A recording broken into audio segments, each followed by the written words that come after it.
సూడు తెలంగాణ చుక్క నీళ్లు లేనిదాన సమైక్య రాష్ట్రంలో తెలంగాణ జలగోసను కళ్లకు కట్టిన పాట 10 ఏళ్ల తర్వాత తెలంగాణలో మళ్లీ పాడుకునే దుస్థితి తలెత్తింది.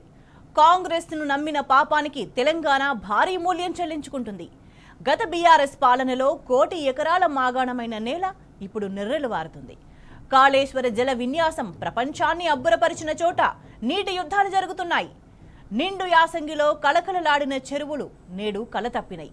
జల పరవళ్లతో పుట్ల కొద్దీ రాసుల పంటలకు ఊతమిచ్చిన కాలువల్లో నేడు పల్లేర్లు మురుస్తున్నాయి. అంగట్లో అన్నీ ఉన్నా అల్లుడు నోట్లో శని అన్నట్టు ప్రాజెక్టుల్లో నీళ్లున్న పాలకుల మూర్ఖత్వంతో అవి రైతులకు అక్కరకొస్తలేవు.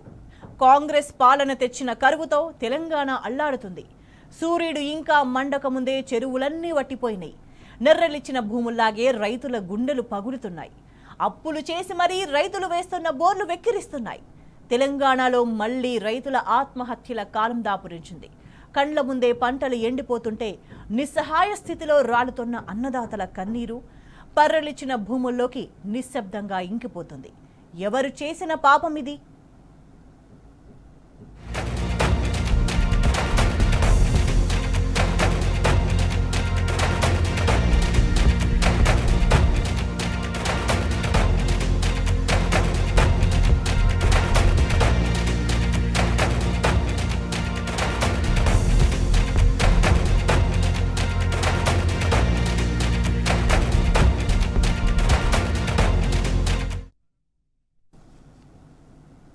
ఎట్లుండే తెలంగాణ ఎట్లయింది? సస్యశ్యామల సుభిక్ష తెలంగాణలో ఎందుకు అన్నదాతల అరణ్య రోదన? కేసీఆర్ ఏలుబడిలో అన్నపూర్ణగా వెలుగొందిన నేలపై దుర్భిక్షం ఎందుకు? ఈ ఏడు దండిగా వానలు కురిసిన సాగునీటికి తిప్పలెందుకొచ్చినాయి? తెలంగాణ జలగోసకు కాళేశ్వరంపై కక్షగట్టిన పాలకుల మూర్ఖత్వం కారణం కాదా? కాంగ్రెస్ తెచ్చిన కరువులో రైతాంగం పడుతున్న గోస పాలకులకు కనిపిస్తలేదా? కాళేశ్వరంపై పగబట్టకుంటే తెలంగాణలో ఈ పరిస్థితి ఉండేదా? మేడిగడ్డను రిపేర్ చేయించి ఉంటే ఈ కరువు వచ్చేదా? రాజకీయాల కోసం రైతులను బలి చేస్తున్న పాపాన్ని చరిత్ర క్షమిస్తుందా? ఎండుతున్న పంటలకు, ఆగిపోతున్న రైతన్నల గుండెలకు బాధ్యులెవరు?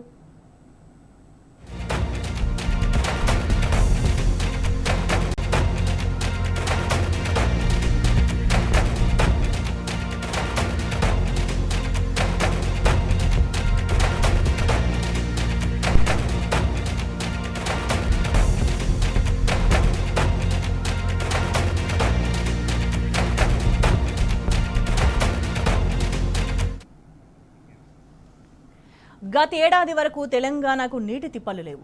కాళేశ్వరం ప్రాజెక్టును వరప్రదాయినిగా వినియోగించుకుంది గత బీఆర్ఎస్ సర్కార్. ప్రణాళికాబద్ధంగా ప్రతి నీటి బొట్టును ఒడిసి పట్టింది. కాలువలకు గొలుసుకట్టు చెరువులను అనుసంధానం చేసింది. అందుకే నిండు వేసవిలోనూ గత ఏడాది చెరువులు జలకళతో రైతుల పాలిట సంజీవనిగా మారాయి. కానీ ఇప్పుడు ఆ జల చిత్రం కాంగ్రెస్ పాలనలో వికృతంగా తయారైంది. కాళేశ్వరంపై కక్షగట్టిన రేవంత్ సర్కార్ రాజకీయాలతో రైతులు బలైపోతున్నారు. మేడిగడ్డను సాకుగా చూపి కాళేశ్వరాన్ని విఫలయత్నం చేసే కుట్రల్లో తెలంగాణ ఆగమైపోయింది. ఇప్పుడు రాష్ట్రంలో భూగర్భ జలాలు అడుగంటిపోయాయి. వేసవి ఆరంభంలోనే చెరువులన్నీ ఎండిపోయాయి. ఉన్న బోర్లు ఎండిపోతుంటే కొత్తగా వేస్తున్న బోర్లన్నీ ఫెయిల్ అవుతున్నాయి. అన్నారం, సుందిళ్ల బ్యారేజీల్లో చుక్క నీరు కూడా కనిపిస్తలేదు.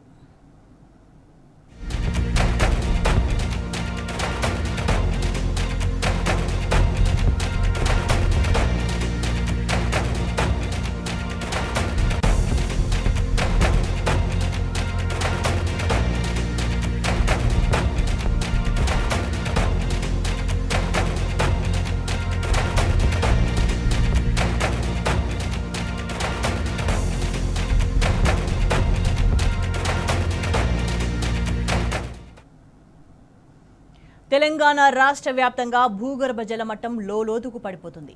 వేసవికి ముందే ఈ పరిస్థితి ఉంటే ఏప్రిల్, మే నెలల్లో మరింత అధఃపాతాళానికి పడిపోనుంది. ఒక్క నెలలోనే సగటున 1.22 మీటర్ల లోతుకు భూగర్భ జలమట్టం పడిపోవడం ఆందోళన కలిగిస్తుంది. కాలం కరుణించిన కాంగ్రెస్ పాలనే రైతుల పాలిట శాపమైంది. ఈ ఏడాది ఫిబ్రవరి నాటికి సగటు వర్షపాతం కంటే 21% ఎక్కువ వర్షపాతం నమోదైంది.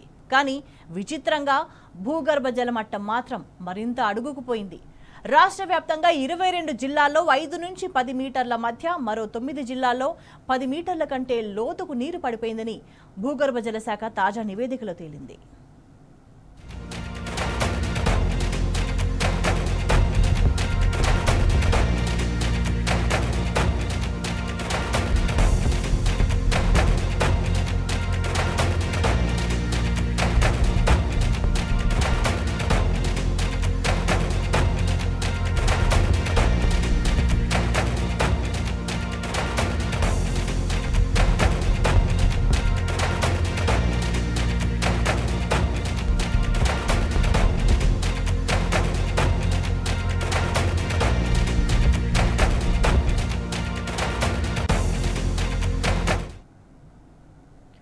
కాళేశ్వరం ప్రాజెక్టు తెలంగాణకు వరప్రదాయిని అని, ఇప్పటికైనా కాంగ్రెస్ నాయకులు కళ్లు తెరవకపోతే చరిత్ర క్షమించదని హరీష్ రావు హెచ్చరించారు. అన్ని వర్గాలకు మంచి చేసే ఇలాంటి ప్రాజెక్టును నిర్లక్ష్యం చేయకూడదని ప్రభుత్వానికి హితవు పలికారు. కాంగ్రెస్ అధికారంలోకి వచ్చి 15 నెలలైనా మేడిగడ్డలో కుంగిన ఒక్క పిల్లర్ను బాగు చేసే తీరిక లేదని మండిపడ్డారు. గతంలో ఎస్ఆర్ఎస్పీ నీరు తగ్గినప్పటికీ కాళేశ్వరం ద్వారా 2 పంటలకు సాగునీటిని అందించామని గుర్తు చేశారు. నేడు గోదావరి జలాలు సముద్రంలో కలుస్తున్నాయని, ఆ నీళ్లను లిఫ్ట్ చేసి లక్షల ఎకరాల్లో పంటలను కాపాడే అవకాశం ఉందని అన్నారు. కేసీఆర్, బీఆర్ఎస్ మీద కోపంతో తెలంగాణ రైతులకు అన్యాయం చేయొద్దని ప్రభుత్వాన్ని కోరారు హరీష్ రావు. ఈరోజు ఒక విషయంలో ప్రభుత్వం కళ్ళు తెరవాలి. అంటే గత ప్రభుత్వం చేసిన మంచి పనులను తుడిచిపెట్టాలనో ఆ పనులను పక్కకు పెట్టాలనే ప్రయత్నంతో ప్రజలకు నష్టం చేయొద్దని నేను ప్రభుత్వాన్ని కోరుతా ఉన్నా. ఈరోజు ఎస్ఆర్ఎస్పి స్టేజ్ 2 కింద అటు తుంగతుర్తి కానీ, సూర్యాపేట కానీ, కోదాడ కానీ, అదేవిధంగా ఎస్ఆర్ఎస్పి ప్రాజెక్టులో భాగంగా భూపాలపల్లిలో కానీ చాలా చోట్ల పంటలు ఎండిపోతూ ఉన్నాయి. గతంలో కాళేశ్వరం ద్వారా నీళ్లు విడుదల చేసి ఎస్ఆర్ఎస్పి నీళ్లు తగ్గినా కూడా ఒక్క ఎకరా కూడా ఎండకుండా బీఆర్ఎస్ ప్రభుత్వంలో 2 పంటలకు కూడా నీళ్లు ఇచ్చాం. ఇలా కాళేశ్వరం ప్రాజెక్ట్ అంటే 3 బ్యారేజీలు, 15 రిజర్వాయర్లు, అన్నింటిలో 15 రిజర్వాయర్లు బాగున్నాయి, 203 కిలోమీటర్ల టనల్ బాగుంది, 1531 కిలోమీటర్ల గ్రావిటీ కెనాల్ బాగుంది, 19 సబ్స్టేషన్లు 400 kV బాగున్నాయి, 21 పంపింగ్ హౌసెస్ అన్నీ కూడా బాగున్నాయి, ప్రెషర్ మెయిన్ పైప్ లైన్లు అంతా బాగుంది, 3 బ్యారేజీల్లో 2 బ్యారేజీలు ఇంటాక్ట్ ఉన్నాయి. ఆ ఒక్క మేడిగడ్డ బ్యారేజీలో 7 బ్లాకులు ఉంటాయి. 7 బ్లాకుల్లో ఒక బ్లాకులో ఒక పిల్లర్ మాత్రమే కుంగింది. దీనికి మొత్తం కాళేశ్వరం కొట్టుకపోయిందని, మునిగిపోయిందని గోరంతలు కొండంతలు చేసి దుష్ప్రచారం చేసి బీఆర్ఎస్ మీద బురద జల్లి రాజకీయంగా లబ్ధి పొందినారు. సరే, అధికారంలోకి వచ్చిండ్రు. కనీసం మీకు ఇంకా బీఆర్ఎస్ మీద బురద జల్లాలని ఆ కుంగిన పిల్లర్ను మరమ్మతు చేయకుండా మీ ప్రభుత్వం వచ్చి 15 నెలలు అయింది. ఈ 15 నెలల సమయం సరిపోదా? అన్నీ బాగున్నాయి, రిజర్వాయర్లు, పంప్ హౌసులు, సబ్ స్టేషన్లు, కాలువలు, టనెళ్ళు అన్నీ బాగున్నాయి. ఒక్క బ్లాకులో ఒక పిల్లర్ కుంగింది. దాన్ని మరమ్మతు చేస్తే లక్షల ఎకరాలకు పంటలు కాపాడే అవకాశం ఉంది. ఈరోజు కూడా గోదావరి జలాలు సముద్రం పాలవుతూ ఉన్నాయి. ఈరోజు కూడా నీళ్లు సముద్రంలోకి వెళ్తూ ఉన్నాయి. ఆ నీళ్లను లిఫ్ట్ చేసి కొన్ని లక్షల ఎకరాల్లో పంట కాపాడే అవకాశం ఉంది కదా. అంటే దీన్ని ప్రభుత్వము గుడ్డి వ్యతిరేకతతో, కేసీఆర్ గారి మీద కోపంతోనో, బీఆర్ఎస్ పార్టీ మీద కోపంతోనో తెలంగాణ రైతులకు అన్యాయం చేయొద్దని నేను కోరుతా ఉన్నా.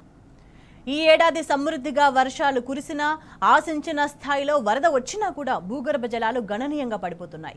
గోదావరి బేసిన్లో కాళేశ్వరం ప్రాజెక్టు అందుబాటులోకి వచ్చిన తర్వాత ఏనాడు సాగునీటికి సమస్యలు రాలేదు. ఎస్ఆర్ఎస్పీ, ఎల్లంపల్లి, నిజాం సాగర్, సింగూరు, ఎగువ మానేరు, దిగువ మానేరు, కడెం, వరద కాలువ ఇతర ప్రాజెక్టులను అనుసంధానించింది గత బీఆర్ఎస్ ప్రభుత్వం. అవసరం మేరకు ఎప్పటికప్పుడు జలాలను ఎత్తిపోసి తద్వారా ఆయా ప్రాజెక్టుల కింద ఉన్న చెరువులను క్రమం తప్పకుండా నీటితో నింపారు. కానీ మేడిగడ్డ డ్యామేజీ పేరిట ప్రభుత్వం ఈ ఏడాది కాళేశ్వరం ఎత్తిపోతలను కుట్రపూరితంగా నిలిపివేసింది. ఫలితంగా గోదావరి బేసిన్లోని అన్ని జిల్లాల్లో పరిస్థితి దుర్భరంగా మారింది. భూగర్భ జలాలు గత నెలతో పోలిస్తే త్వరితగతిన అడుగంటుతున్నాయి.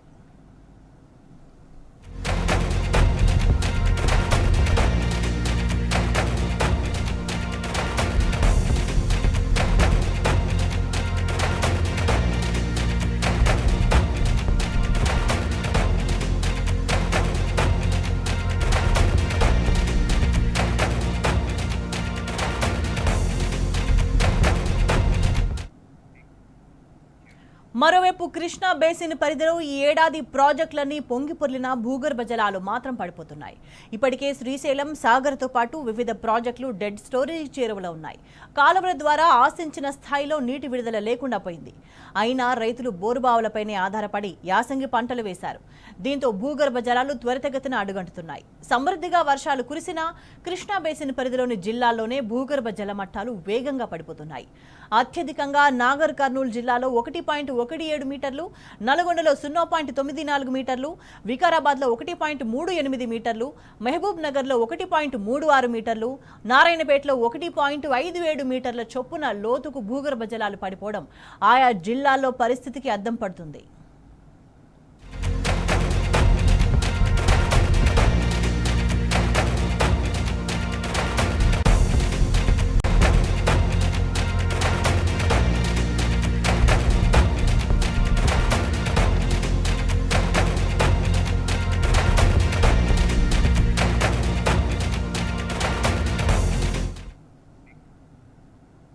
తలాపునే పారుతున్న గోదారి, నీసేను నీసెలక ఎడారి. ఉమ్మడి రాష్ట్రంలో తెలంగాణ గోసను కళ్లకు కట్టిన మల్లావజ్జల సదాశివుని పాట ఇప్పుడు కాంగ్రెస్ పాలనలో విధ్వంసమైన తెలంగాణలో మళ్లీ పాడుకునే పరిస్థితి తలెత్తింది. బీఆర్ఎస్ పార్టీపై కక్షతో కాళేశ్వరాన్ని పక్కన పెట్టిన కాంగ్రెస్ సర్కార్ తెలంగాణ రైతాంగాన్ని నిలువునా ముంచుతుందని రైతులు మండిపడుతున్నారు. ఈ ఏడాది ప్రాజెక్టుల ద్వారా ఆశించిన స్థాయిలో నీటిని విడుదల చేయకపోవడం, గతంలో లాగా చెరువులను క్రమంగా నింపకపోవడంతో భూగర్భ జలమట్టం వేగంగా పడిపోతుంది. ఈ పాపం కాంగ్రెస్ పాలకులదేనని అన్నదాతలు ఆగ్రహం వ్యక్తం చేస్తున్నారు. 8 ఎకరాలు మొత్తం పోయింది. ఏడ్చి స్వచ్ఛకాలం ఉంది, రుణమాఫీ కాలేదు, ఏం కాలేదు. ఎక్కడ ఫిర్యాదు అయినా కానీ ఎవ్వరు పట్టించుకుంటలేరు. మా రైతుల మొత్తం మీద ఇన్ని 4-5 బోర్లు వేసుకుని నీళ్ళు వాటి సుక్క వాటి తారు వేయడం మొత్తం 8 ఎకరాలు మొత్తం పోయింది. పెట్టుబడి 4 లక్షలు పెట్టాం. అది పోయింది, ఇది పోయింది సార్. మేము బతికాలం ఈ కాలంలో అయితే ఉరి పెట్టుకొని సచ్చేది ఒకటే తప్పు ఉంది. ఇంకో పని అయితే ఏం లేదు. మాకు వెనుక లేదు, ముందు లేదు, మొత్తం అప్పలప్పాలు అయిపోయింది సార్. మొత్తం మీద ఇది నా పరిస్థితి. ఏం లేదు. ఇక ఇంకా 4 రోజులు అయితే ఉరి పెట్టుకొని సచ్చేది ఉంది, కానీ ఇంకో పరిస్థితి అయితే ఏం లేదు సార్. మొత్తం మీద మమ్మల్ని పట్టించుకోవాలి, ప్రభుత్వం పట్టించుకోవాలి. మమ్మల్ని ఆదుకుంటేనే మేమేమన్నా బతాం. నా పేరు తినేసత్తే నా పరిస్థితి ఇట్లా అయితే ఊరగా మొత్తం నష్టపోయినాం సార్. మొత్తం దగ్గర 10 ఎకరాల పొలం ఆగమాగం అయిపోయినాం. రైతుని ఆదుకుంటూ దిక్కేలేదు ఇక్కడ. మొత్తం నా పేరు తినేసత్తే నాది కూడా పోయింది. నాది కూడా 8 ఎకరాలు. ఇంత నీటి ఎద్దడి మాత్రం ఇంత ముందుకు ఎప్పుడు కాలేదు. ఇప్పుడు ఈ పొలం కూడా అన్ని పొలాలు ఎండిపోయినా కానీ ఇక్కడ మాత్రం వాటర్ ఉండేది. కానీ ఈసారి చాలా తీవ్రంగా నీటి కొరత ఉంది, వ్యవసాయానికి ఇబ్బంది ఉంది. ఊర్లో కూడా వారం రోజులకు ఒకసారి నీళ్ళు వచ్చే పరిస్థితి ఉంది. జనాలు చాలా ఇబ్బంది పడుతుండ్రు. ఇక కౌలు వేసింది పోయింది. మాది 2 ఎకరాలన్నారా మాది పోయింది. మా పసలకు కూడా నీళ్ళు దొరుకుతట్లేవు. ఇంకా 2-3 రోజులు అయితే ఇక మరి మేము ఏం చేయాలను? ఈ రైతు బంధు కూడా వాళ్ళే కదా సారు. మరి ఇక మేము ఏం చేసుకొని బతకాలి? మా ఊళ్ళో ఏమైనా కంపెనీలు ఉన్నాయా, ఏమైనా ఉన్నాయా? గత బీఆర్ఎస్ సర్కార్ పాలనలో ఎన్నడూ రాని సాగు కష్టాలు ఇప్పుడు ఎందుకు వచ్చాయని రైతులు ప్రశ్నిస్తున్నారు. గత ప్రభుత్వం క్రమంగా చెరువులను నింపడం ద్వారా 30 లక్షల బోర్ల కింద దాదాపు 45 లక్షల ఎకరాలకు ఎలాంటి ఇబ్బంది లేకుండా సాగునీరు అందింది. కానీ ప్రస్తుతం అదే ఆయకట్టు పరిస్థితి ప్రశ్నార్థకంగా మారింది. అందులో సగం కూడా పంటలు పండని పరిస్థితి నెలకొంది. దీంతో రైతులు దిక్కుతోచని స్థితిలో పడిపోయారు. చేతికొచ్చిన పంటను కాపాడుకోవడానికి రైతులు నానా తంటాలు పడుతున్నారు. కొందరు కొత్తగా బోర్లను వేయిస్తుంటే మరికొందరు ఉన్న బోర్లను మరింత లోతుకు దించుతున్నారు. అయినప్పటికీ నీటి జాడలేక అప్పుల ఊబిలో కూరుకుపోతున్నారు. బోరింగ్ వేస్తే లాస్ అయినాయి. మేము ఒక బోరింగ్ వేస్తే చిన్నగా పడ్డది. ఎమ్మెల్యే చిల్లరకి నీళ్ళు వేస్తుంటే మేము నారు పోసి నాటు పెట్టి మేము చేసినాం సార్. చేసినందుకు మాకు నీళ్ళు ఇయ్యలే, మా చిల్లరకి నీళ్ళు రాలే, మాకు బోరింగ్ పోయలే. మా పొలం 2 ఎకరాలు ఎండిపోయాయి.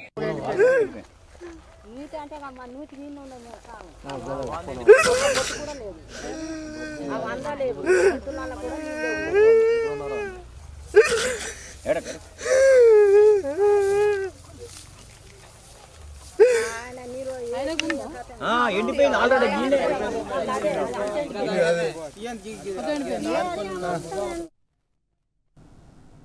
ఉమ్మడి నల్గొండ జిల్లాలోనూ భూగర్భ జలాలు గణనీయంగా పడిపోయాయి. ఒకవైపు సాగర్ నుంచి నీళ్లు రాక మరోవైపు బోర్లు ఎండిపోయి రైతులు అరిగోస పడుతున్నారు. గత 10 ఏళ్లలో ఎన్నడూ చూడని కరువు పరిస్థితులు ఇప్పుడొచ్చాయని రైతులు ఆవేదన వ్యక్తం చేస్తున్నారు. 1 ఎకరం వరి సాగుకు ఇప్పటికే 30,000కు పైగా ఖర్చు పెట్టామంటున్నారు. ఎండిన పంటలను బర్రెలు గొర్రెలు మేపేందుకు ఇచ్చేస్తున్నామని కన్నీరు పెట్టుకుంటున్నారు.